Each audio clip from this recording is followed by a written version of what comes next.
পবিত্র ঈদ মিলাদুন্নবী সাল্লাল্লাহু আলাইহি সাল্লাম উদযাপন করা যাবে কিনা, অনেকে এটাকে জায়েজ মনে করে। এখানে আপনার অভিমত কি? দেখুন, আমি অভিমত না দিয়ে কয়েকটা প্রশ্ন রাখবো, অর্থাৎ প্রশ্নের উত্তরে আবার পাল্টা প্রশ্ন আমি ছুড়ে দিতে চাই, বিশেষ করে যাদের এটা নিয়ে সত্যিই জানার আগ্রহ আছে। অনেকে তো প্রশ্ন লেখেন জানার জন্য না, প্রশ্ন লেখেন হলো ওনার পক্ষের মতটা বের করে আনার জন্য। আমি বলতে চাই যে সাধারণত আমরা সাধারণ মানুষরা যে হুজুরের ভক্ত, আমরা তার কথা শুনি। যে হুজুর মিলাদুন্নবীর পক্ষে, তার ভক্তরা মিলাদুন্নবীর পক্ষে কথা বলে এবং সেরকম দলিল খুঁজে বের করে সোশ্যাল মিডিয়াতে সেটা নিয়ে লেখালেখি করে। আর যে হুজুর মিলাদুন্নবীর বিপক্ষে, ওনার ভক্তরা মিলাদুন্নবীর বিপক্ষে তারা ক্যাম্পেইন করে, কাজকাম করে। আমার কথা হলো যে আপনি হুজুরদের পক্ষ বিপক্ষ না নিয়ে কয়েকটা প্রশ্নের উত্তর খোঁজার জন্য আপনি নিরপেক্ষভাবে চেষ্টা করেন। আপনি নিজে একটু সচেতনভাবে, সতর্কভাবে, অনুসন্ধানের দৃষ্টি নিয়ে এই প্রশ্নগুলোর উত্তর খোঁজার চেষ্টা করেন। আপনি শুধু উত্তর খোঁজার যদি সিরিয়াস চেষ্টা শুরু করে দেন এবং নিরপেক্ষভাবে চেষ্টা করেন, আমার বিশ্বাস যে আপনাকে আল্লাহ তাআলা হেদায়েত এবং সঠিক পথ যেটাই সেটা আল্লাহ তাআলা আপনাকে দেখিয়ে দিবেন। শর্ত হলো আপনি আগে গিয়ারটা নিউট্রালে এনে তারপরে খুঁজতে হবে। আমরা যারা গাড়ি চালাতে জানি তারা জানি যে গিয়ার, আপনার ম্যানুয়াল গিয়ার সাধারণত গাড়ি, এটা আপনার নিউট্রালে থাকার পর স্টার্ট দিলে গাড়ি স্টার্ট হবে।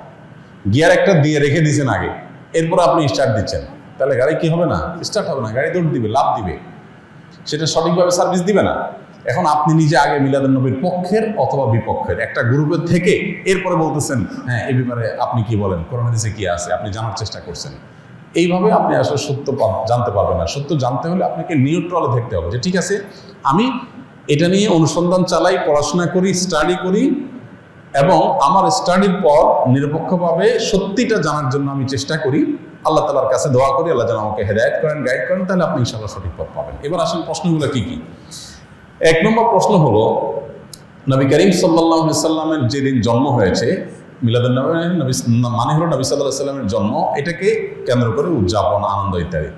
প্রশ্ন হলো, নবী করিম সাল্লাল্লাহু আলাইহি সাল্লামের যে তারিখে জন্ম হয়েছে সেই তারিখটা কি চূড়ান্ত এবং অবিতর্কিত কিনা, অর্থাৎ অমুক তারিখে তিনি জন্মগ্রহণ করেছেন, ইতিহাসবিদগণ এ ব্যাপারে একমত কিনা বা হাদিস গ্রন্থগুলোতে এটা সুস্পষ্ট আসছে কিনা, এটা আপনি একটু জানার চেষ্টা করেন। আপনি যদি খোঁজ করেন, অনুসন্ধান চালান, তাহলে কিন্তু আপনি জানতে পারবেন, জানতে আপনার কষ্ট হবে না খুব বেশি, যে আসলে নবী সাল্লাল্লাহু আলাইহি সাল্লামের জন্মের তারিখটা এটা চূড়ান্ত কি চূড়ান্ত না।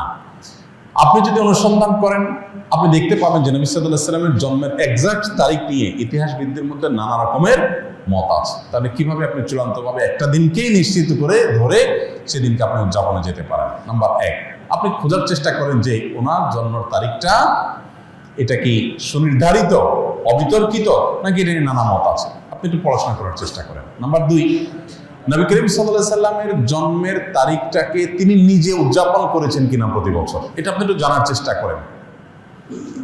তিনি যদি নিজের জন্ম উদযাপন না করেন, তাহলে তার সিনিয়র সাহাবী যারা, চার খলিফা আরো যারা আছেন, এই সমস্ত সাহাবীরা কেউ যারা নবী সাল্লাল্লাহু আলাইহি ওয়াসাল্লামকে সবচেয়ে বেশি ভালোবাসতেন, নবী সাল্লাল্লাহু আলাইহি ওয়াসাল্লামের ভালোবাসার দোহাই দিয়েই তো আমরা এটা করি।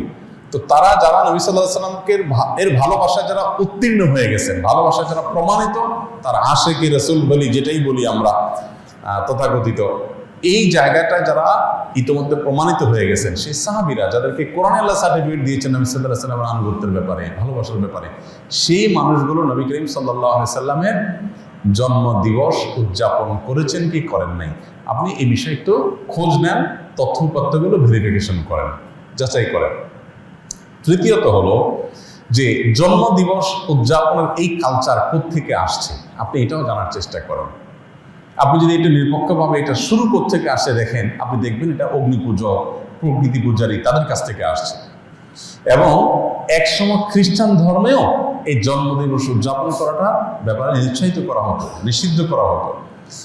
পরবর্তীতে তারা নিজেরা আবার ওই প্যাগানদের দ্বারায়, প্রকৃতি পূজারীদের দ্বারা প্রভাবিত হয়ে তারাও তাদের নবীর জন্মদিবস উদযাপন শুরু করেছে। আমাদের নবী সাল্লাল্লাহু আলাইহি ওয়াসাল্লাম বলেছেন, লা তুতরুনি কামা আতরাতিন নাসারা ইবনে মারইয়াম, তোমরা আমাকে নিয়ে বাড়াবাড়ি করিও না যেভাবে খ্রিস্টানরা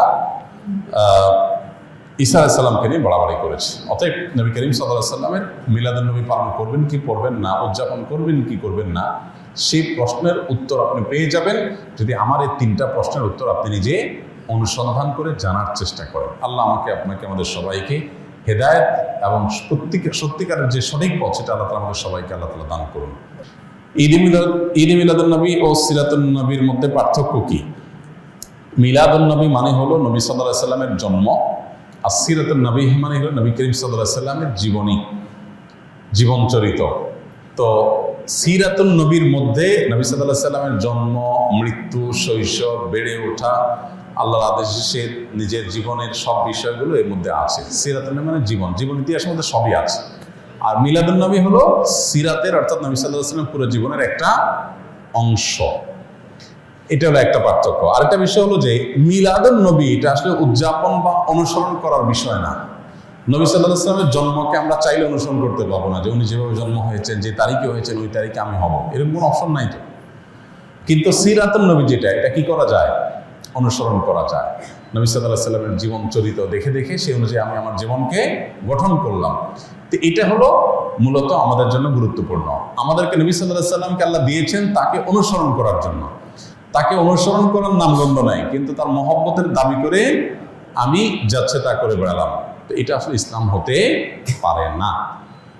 অতএব আমাদেরকে নবী করিম সাল্লাল্লাহু আলাইহি ওয়াসাল্লাম অনুসরণ করার চেষ্টা করতে হবে।